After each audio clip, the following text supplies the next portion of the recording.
Welcome, everybody, and thank you very much for joining us today.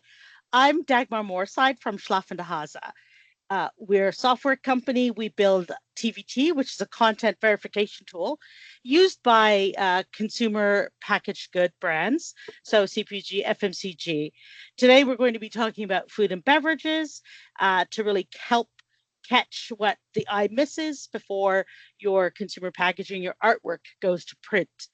So over the next 30 minutes, what we'll cover is three of the most biggest compliance challenges for brands operating across multiple markets. Those markets being EU, the UK, and the US.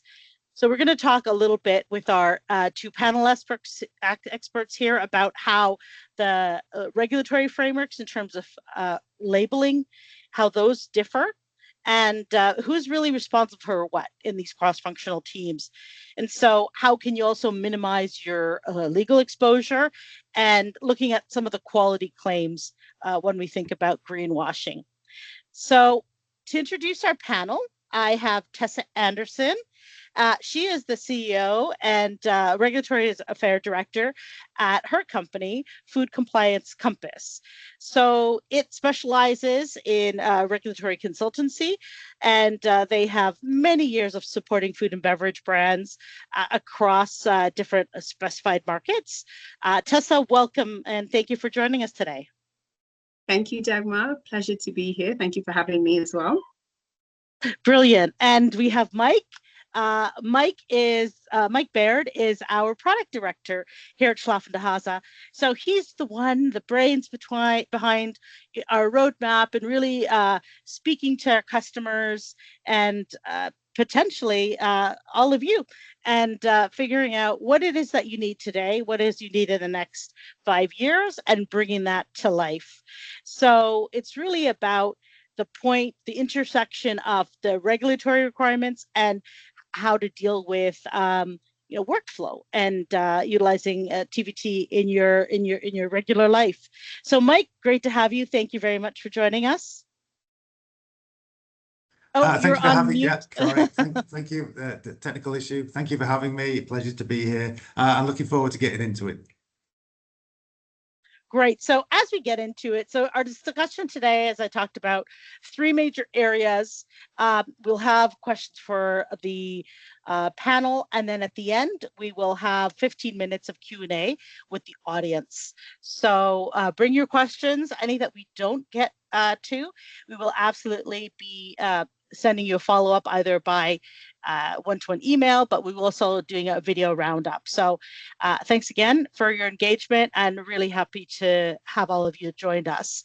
We'll also go into the upcoming PPWR. This is something specific in the EU. There's a lot of debate. We won't go into much depth. We'll just talk about a little bit of the obligations, and then we'll also look at specific compliance and quality control in your packaging artwork. So, what things to look out for in your label. So if you've joined us, likely you are managing this whole process that we call artwork. Potentially you are coordinating this. You may be a project manager, or you also may be in marketing and running that. So the marketing and brand directors, especially when you think about claims, that's going to have a really big impact on your designs, and a knock-on effect with the your regulatory stakeholders. Moving on to that, if you are overseeing compliance, you're on regulatory affairs, you have to make sure that the ingredients, the labels, all of that is in check. This is going to be an important session for you. And then finally, the packaging, because as we know, the new disposal regulations in the EU, that's going to affect you. And really, this is the perfect combination of the teams coming together to make sure that you get right first time. So when we look at the EU, the UK, and US, the reason that we pulled out the UK for this session is because there's been some post-Brexit divergence. So there are going to be some things that are no longer aligned with the EU and they're acting separately. So this is something, for instance, that, you know, in her work, Tessa would be looking at. She would be doing that audit and really understanding that. Equally, if you have a team in-house, they would be making sure that you are compliant in terms of your ingredients, your font, you know, a whole host of different things that need to be reflected on your label. When we look at the USA, there's also a difference. There's mandatory elements that differ from those two markets. And the nutrition facts, some things that are going to go on back of pack and front of pack. Also, the allergen frameworks are different in these two markets. In the EU, for example, there's 14 allergens that have a mandatory emphasis. In the FDA, we're seeing a few different things. We're seeing, you know, additional allergens being added to the list. In terms of food additives, we start to see differences within the states of the US. So we start to see that Texas is having a additives and color law that's going to be taken into effect January of next year. But this differs from legislation in California, Utah, West Virginia.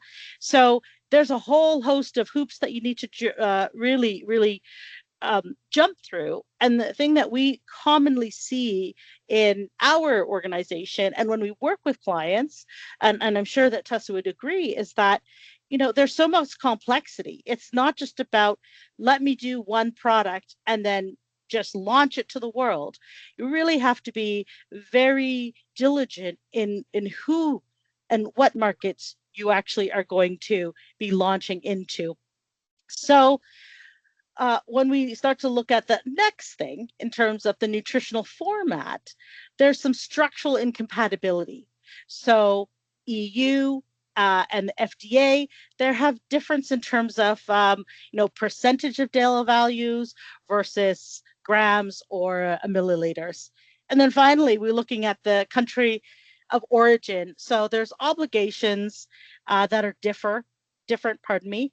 And, you know, not understanding that is also going to have a big impact in terms of compliance.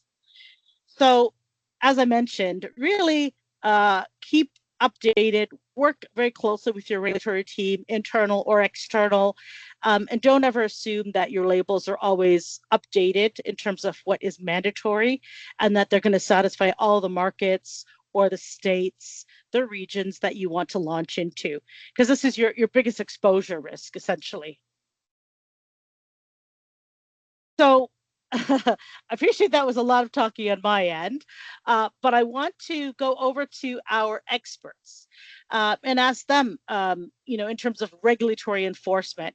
You know, so when we know that in the FDA, about 40% of recalls, which is the consequence of having an error or something that doesn't meet the mandatory requirements, that about 40% of recalls are down to sort of undeclared allergens.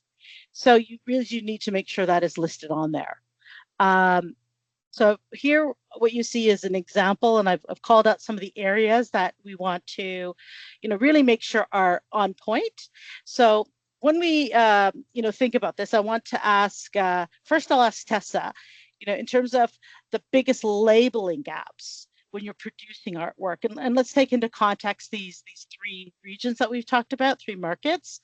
In your experience, what carries the sharpest enforcement risk right now? That's a very good question. You know, one of the things that we see is when, you know, a client is already maybe present in the US and they want to sell in the EU or the UK, sometimes they may use a lot of the information that's on there. So definitely, I would say the biggest risk is always down to food safety, because food safety, you know, can affect mortality of someone. So allergens are very big. And obviously, we've unfortunately had some incidences where, you know, people have passed away because allergens were not labeled or handled correctly. So I would definitely say primarily, if we can focus on making sure that the allergens that are enforced in the market are mentioned, that is the most important. We do see other areas as well where, for example, nutrition facts format is used instead of the metric version that's used in the EU and the and the UK, but that doesn't have a food safety risk, but obviously it's quite important and it stands out as not being relevant. A very big area we tend to see is claims. So a claim that is permissible in the US tends to be left on the artwork, and obviously we always challenge that and give them some options for what they can say.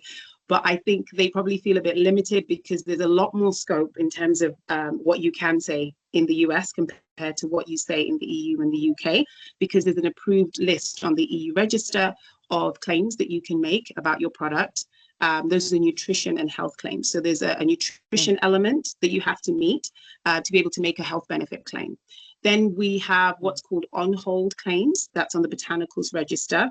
They're on hold because they're currently going through assessment to determine whether they will remain or whether they have to be removed. And so we have a list for that as well. And then also we have nutrient content claims. So I think, yeah, in America, you call them nutrient content claims, we call them nutrition claims. So essentially you have to have, for example, a certain amount of sugar or energy to be able to claim, is it low in energy? Is it low in sugar? So those tend to be the main areas that we tend to see. And, you know, the minor ones will tend to be, maybe they say canola oil instead of rapeseed oil, maybe the spelling. We noticed some difference with the spelling as well. Okay, so definitely a lot to consider. Mike, so, you know, building on, you know, what Tessa described, right, is that these three markets, you know, they have structurally different frameworks, which are mandatory. So if we're thinking about, you know, from allergens to nutrition, to different statements that are on our artwork, our spec sheet, and then our different versions, what do you, in terms of the workflow, you know, where can gaps occur? And, you know, how does TVT help prevent this divergence from, say, version to version? So there's a couple of aspects there, and the first one isn't even anything to do with software solutions or anything, but it's this process.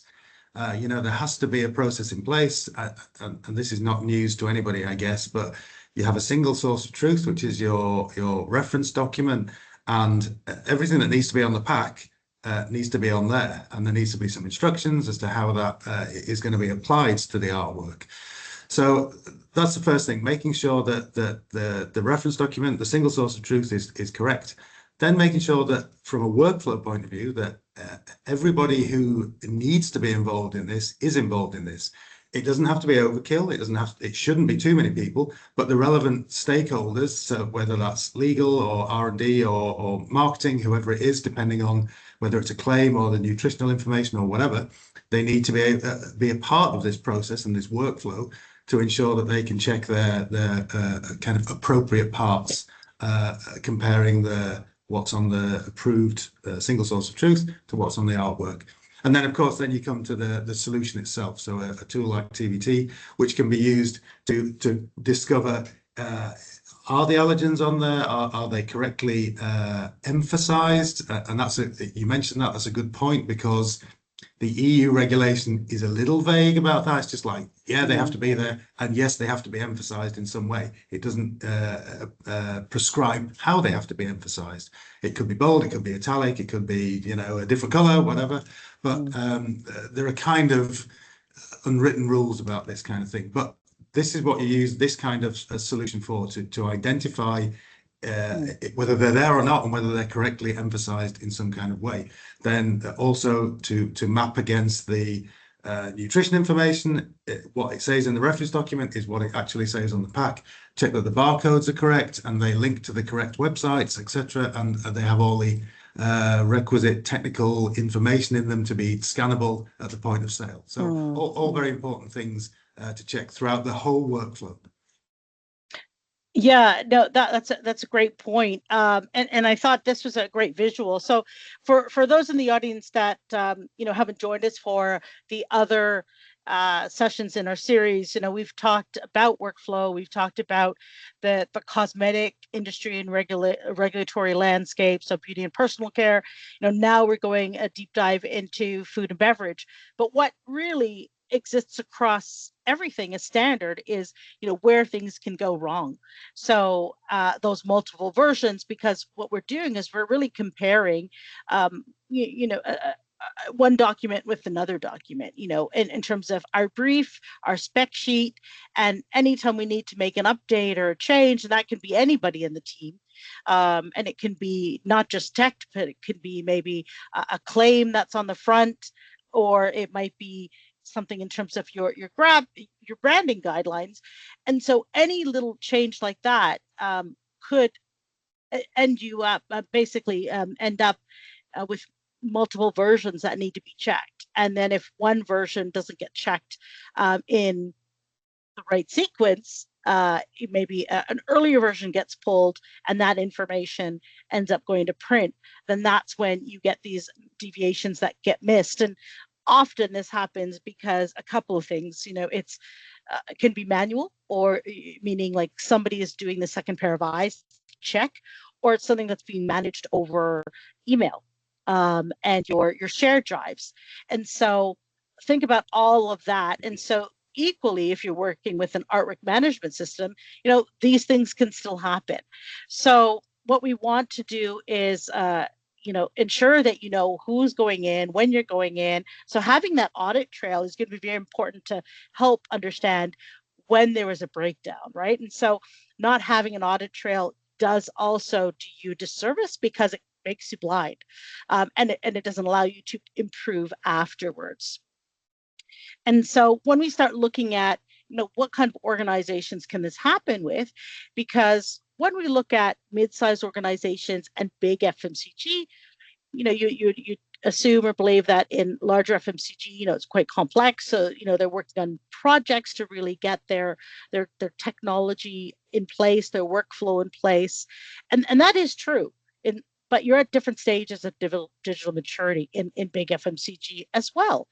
And where we really see that we can help and support, I would say, everybody on this panel, is when we're at that point of digital transformation, whether you're a mid-sized company, moving and adopting a new process, or you're a big FMCG and you need to also, get some consistency across your different teams, your different locales, because that's something that if you have that sort of single source of truth, then everything that comes out from that, you can have confidence in.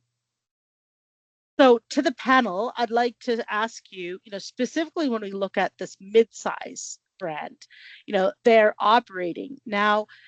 They have all the workflow complexity to deal with, probably a small team, so they don't have the ability to have a lot of different specialisms. You may not have somebody who's running or dedicated to your artwork. It may be sitting with somebody in the team that needs to pull in the rest of the colleagues and make sure that all the different departments have had a chance to input and review and approve.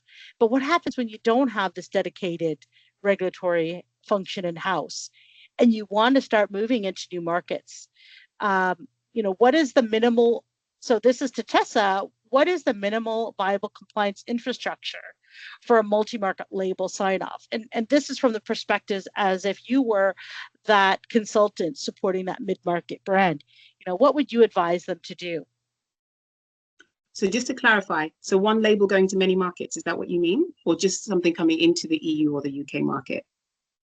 Oh, sorry. So what I mean is, so you have a product, let's say it's a protein bar, and you want to launch that in several markets, like these 3 countries, right? These three markets. And so, you have to consider, okay, well, not one label is not going to work for everything. But what is the mandatory, what are the mandatory particulars that you would focus on if you were advising them? Okay, that's very clear. That's a very good question, and we do get that. Question, because obviously rationalizing labeling for different markets means you cut down on cost. You put everything into one place, and then you apply that to all your products. So the first thing that we always look at is the compatibility of the legislative framework from one market to another.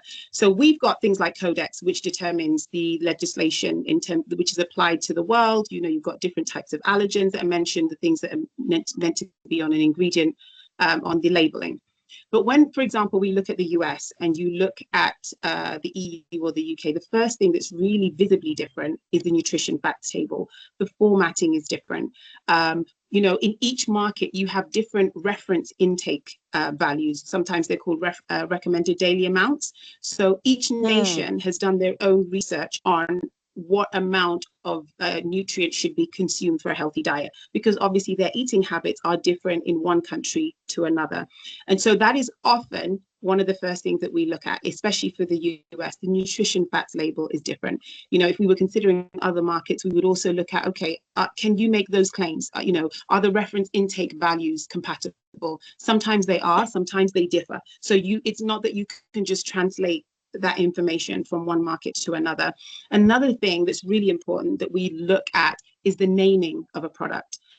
You may be able to call it something in one country and it means something, but it may not mean something in another. So in the EU and the UK framework, we have three different main classifications. We have legal names, which are prescribed by law. Milk has to be called milk. You've got semi-skim milk, you've got juice and so on.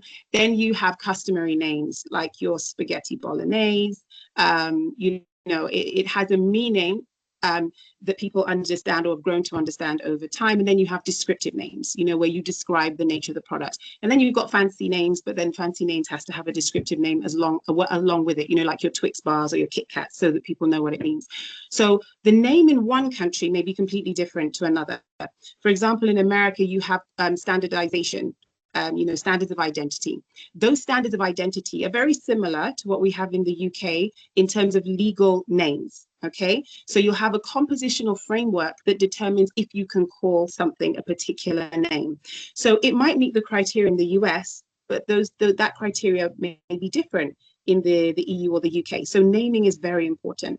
Another thing that we look at is the claims. As I've mentioned, you've got keto claims and so on that can be used in the US, which are not recognized in the EU or the UK. And then we have banned ingredients. You know, or restricted ingredients. So a banned ingredient is something that you just cannot use in a particular market. So in the EU, you can't use, for example, titanium dioxide. That's been banned, but then in other markets you can. And then likewise, you have ingredients that have a restricted level of use. You know, you even have maybe restricted forms as well.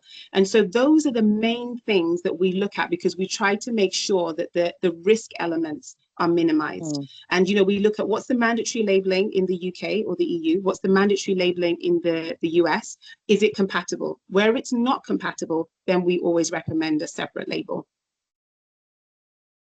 Okay, yes. Wow, there's I would say that just out of interest, how long does something like that take, Tessa? You know, when you're doing that, you know, building those labels, just from a regulatory perspective. So if we have information in place and we're just I mean, you can do a spot check. You know, we could do that within, let's say, half an hour, depending upon the complexity.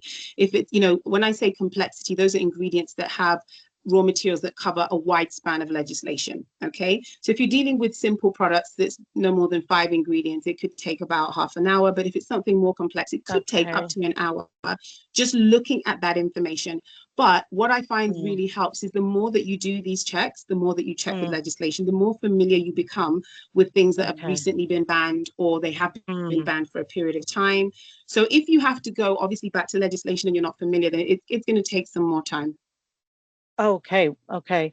So yeah, the very interesting consideration. So Mike, it's, you know, what Tessa describes, you know, she's really talking about that, you know, creating that market specific regulatory brief. And, you know, that's that first stage, right? You know, you have to kind of get the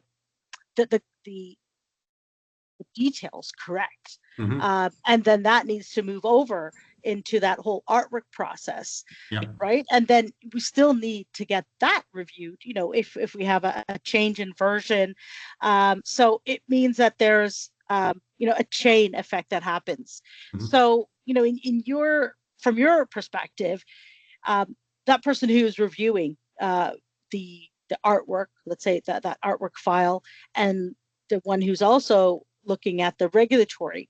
So how can they ensure the accuracy of that label data before it goes to print? Assuming that they've now received it from the regulatory team or Yep. somebody like Tessa's team. So Yep. that should be your master, if you will. Absolutely, yeah, and regardless of whether it's small, mid, or big, everybody's still got the same problem, haven't they? So, and it goes back to what I said before. So for example, Tessa's team does all of this due diligence and all of this hard work to get this single source of truth, but it's not a single source of truth across all three markets. It has to be market or region specific, of course, and then the only way you can ensure that the printed version is going to be correct is by literally verifying, validating, comparing that single source of truth for the UK, for the EU, for the US, against those individual artworks that have been produced by either in-house or outsourced, to make sure that there's no cross-contamination, for example, as we said before. You haven't got the nutrition facts instead of a nutrition table in the right region, and all the correct legislations and regulations have been applied properly. So, and one person can do that. That's not a complex. If you use the right tool, if you use a tool like TVT, it's not a complicating factor. It can be done in minutes, as long as the information is correct in the first place. Yeah, no, this is a very good point, right? And then that means that your verification step can not only can you have confidence in it, you have the audit trail, but you also are not bogged down and spending back and forth just reviewing or looking at something that maybe you don't understand and trying to determine, oh, did it change or hasn't it changed? It could be a simple space error, right? Somebody pressed when they uploaded it, they pressed the space bar and you don't catch that because you've seen it so much your eyes can't distinguish. Yeah, exactly. You're expecting to see what you're expecting to see. Yeah. But if you're using a software tool, it doesn't work like that. Of course, it tells you what the differences are, and it's just a whole human in the loop thing. You are the reviewer, not trying to spot the mistakes. Yeah. All right. Well, I think that helps us move now into the next section. So we are we have I think last 15 minutes here for the next two sections. So we'll get through those for you. So here we want to talk about, there's been a lot of discussion, a lot of misunderstanding in terms of PPWR that's coming up in August in the EU. What is the impact on the packaging, the format of the packaging, and what are the materials regulations? So, this does apply to retailers and manufacturers, if you're creating the packaging, but then also, where does it lie when we think about private label? So interestingly enough, so just as background, so this PPWR is EU regulation, and your obligations are by the 12th of August, 2026. So if you're in the US and you have some, market expansion goals, or you're already operating, this is something you're going to have to be thinking about in terms of updating packaging. Also there's the declaration of conformity, and this is that self-declaration where the manufacturer states that the packaging type meets sustainability requirements. So not only are we thinking about ingredients data, what goes into the products, but we also now have to think about how is the product packaging disposed, and that has to be quite clear, and then a whole host of sort of legal things that have to happen in the background as well. So the biggest thing that how it matters for our audience today is that the on-pack content obligations. So in terms of recycle recycling labeling, anything from your QR code to this digital product passport. For certain product formats, you're going to have to revisit this and make sure that you are compliant in that.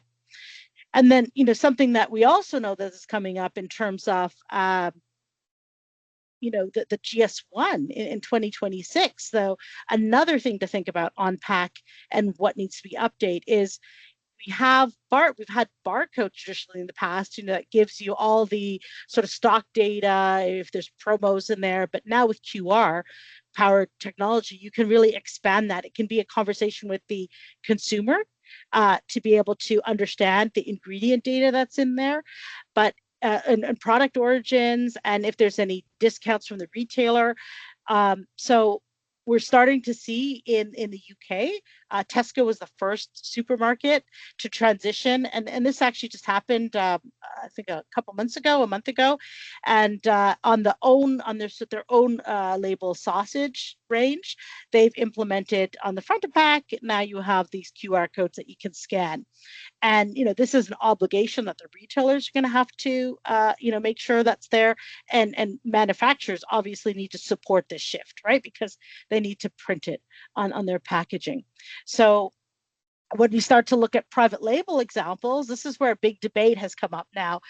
We know that in Germany, they have consistently one of the largest value private label markets, for 40% by share. And so what that means is, they're sort of the, the example to go by. They'll probably impact what happens own label across the different European markets. So what's come up in the news recently is that there's this whole private label debate. So the 5 major retailers in Germany, so the likes of Lidl, Rewe, Aldi, they've just written to their suppliers. So if you're involved in private label, they're not telling you that it's you who needs to be compliant and ensure that you have the PPWR guidelines, and it's not them. And there's still a lot of confusion with this new regulatory framework that's coming into play. So, prepare for that as well, but just refer to list of the articles here. You'll get the slides at the end so that you can look up these articles and work with your different teams to make sure that you are compliant. A couple of examples that we're also seeing in terms of manufacturers. So Oscar Mayer, also in the UK, has been the first one to put your branded QR codes, and that's going through ASDA. And so again, this is the shoppers now have access to this nutritional and allergen data. And often on packets really small, and you think, oh, well, it's hard for somebody to pick up that error. But now it's going to be something that will say, be available on the web, and it has to match. When it takes that QR code to a page, it needs to make sure that all of that is accurate. And those audits are going to catch it, even more. They don't need to go and do random checks. They don't need to go into the retailer, to the grocery store. They can just look at the QR code and keep checking to see, are you compliant? And Unilever as well has started to, with their Lipton tea brand, smart packaging this is all about this whole connection across the supply chain. So not only is it a brand building, consumer education, but it really backs up your sustainability and your compliance data. And then we have also the advantages of accessibility. So once you visually impaired consumers, so maybe you can't read what's on packaging. So there's a whole host of things and advantages that the idea of having a QR code is going to bring into the market, but it means it's harder to check. So you're going to need something that can actually verify that, all the information that's embedded with that QR code, so from your source document, you compare that there hasn't been some sort of deviation. So let's ask the panel now, in terms of, so we talked a little bit about some of the on-pack obligations, Tessa. In a quick, in your 2 cents, where do you think the compliance obligations tend to lie, mostly in this sort of arena? Would it be with the manufacturer or the retailer or both? So according to the legislation, ownership is with the food business operator. Now, in the most simple model, you have a business that manufactures and then it goes to retail. And so the food business operator would be the retailer because they have some responsibility, but so does the manufacturer as well. So anyone that is in that chain, you know, from the product being in store somewhere, whether it's online or whether it's bricks and mortar, they are all responsible. So for example, when we do work for clients who are selling into a retailer, we use similar tools to TVT, and it's a collaborative process. And the reason why it's collaborative is they take ownership as well. So they will have a team that looks at the regulatory the same way we would. You know, there might be areas where we have to challenge, or they challenge what we're saying, and then we come to a compromise often based on meeting legal requirements and their codes of practice. So everyone has ownership. There's nobody that can say, you know, that it falls in with one party or the other. So when we bring information to tools like TVT, we're responsible, you know, when we're representing the manufacturer, to make sure that content is accurate. If it changes, we update it. And likewise, the retailer is responsible to make sure that actually when that information is presented on pack, that it's maybe to the standard or the quality of what they want to put out in terms of their imaging. And Mike, so from what Tessa describes, what does that TVT detection look like? You know, can it handle the QR codes, the pictograms, or is it just text? Yeah, no, it can, no problem. And that's the one point I was going to make, was that even with a regular linear barcode, which we're now moving away from, but even that, all right, you can look at the numbers as a human, you can use your eyes, but you don't know what the bars mean. You don't know what's encoded behind that. With the QR code, as you said, there's a ton of data behind that. And how can you tell? You can scan it with your smartphone, great, but that's not going to give you all the technical information that you need to make sure that once it gets on the pack and in the store, that it's going to scan at the point of sale. So that's where something like TVT would work. So it would look at the codes, it can decode them, it can extract the information. If there's, well, not if there's a URL in there, embedded in there, you can then go to that URL, check the content on the website. You could even check that within the TVT solution. So it's this kind of all-in-one checker beyond just text. You've got all the text and the numbers. You've got the QR codes, pictograms, no problem. It's designed exactly to do all of these things. So that brings us over to the quality and compliance control in packaging artwork, where the regulation starts meeting the label. And so, you know, we talked about the gaps in terms of internal and agency revisions, how manual proofreading is not sufficient, and then really how you can implement these best practices before you scale. So when we talk about a label audit, Mike and Tessa, you know, Tessa, where do you think, you know, compliance errors come from? Quickly, is it process failure, resource gap? You know, out of those two, which ones would you sort of think it leads most into? It could be any of them. It could be any of them. It could be something that was missed before the information went into the system. It could be, you know, maybe something changes along the way. There are quite a lot of variables. And then another thing to consider, I think currently the solutions that provide, you know, software systems, there's an element of regulations that they don't take into consideration. So you do rely on human knowledge. So if you miss something, then you have to go back to it. You know, it could be like where text is positioned. You know, it could be how it's described or wording, or, you know, something that seems minor at the time, but you might pick up later on. So it can come from a variety of different areas. I think it's just about minimizing where those errors come from so that you can get to the market in a compliant way. And you know, Mike, I think earlier you sort of walked us through an example of, you know, how TVT detects that. So if we look about the label readiness for food and beverage in 2026, and I'm going to jump to Mike here. What would you say verification ready looks like with TBT? Well, a good real-world example is that allergen statement. So, allergens are super complicated because they've got to be on the pack for a start.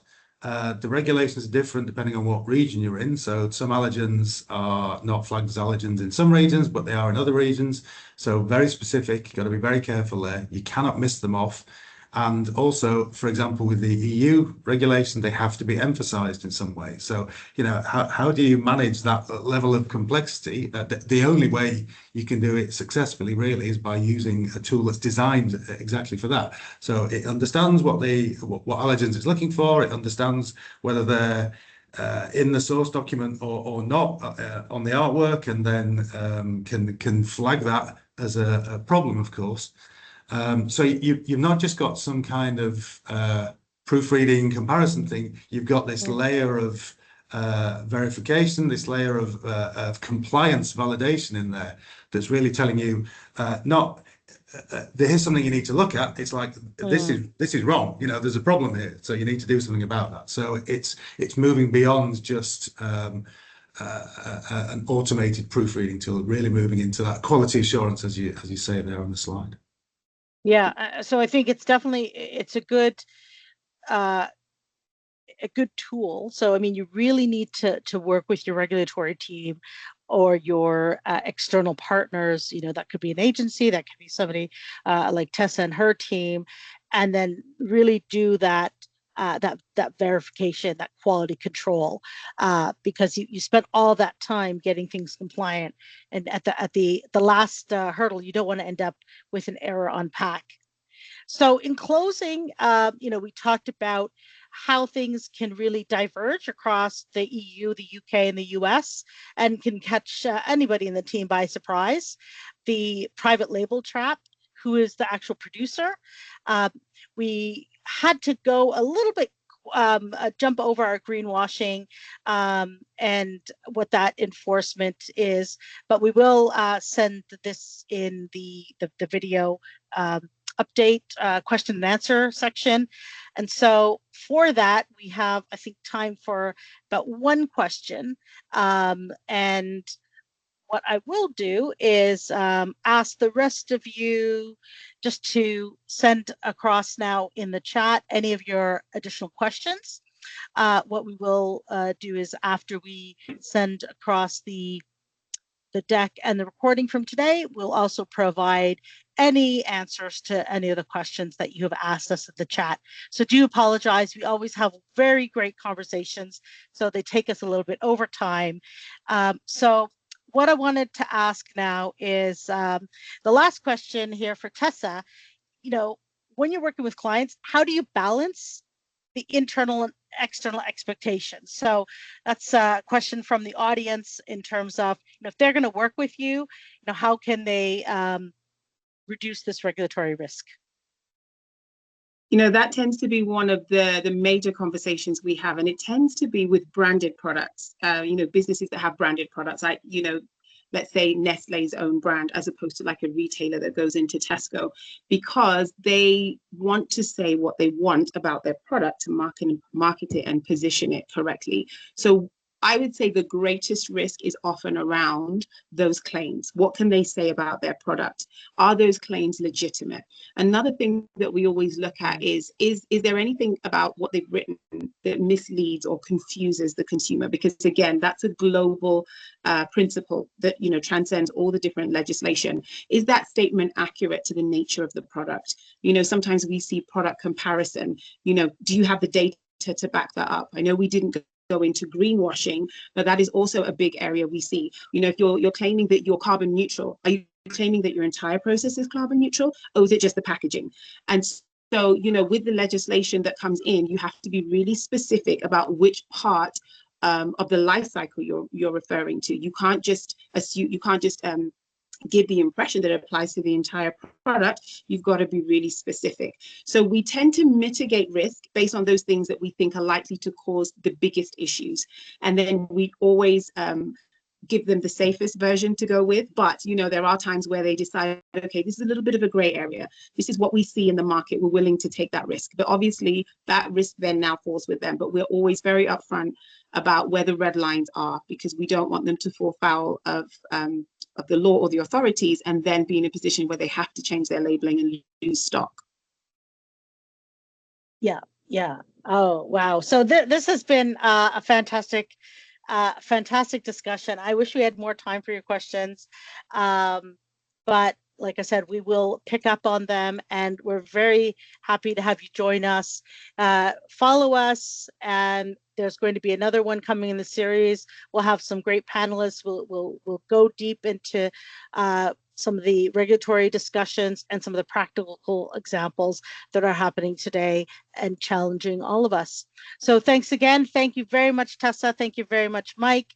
It's always a pleasure speaking with you both. Have a good rest of the day. Take care, everybody. Thanks, everyone. You're welcome. Thank you. Bye. Bye-bye. Thank you.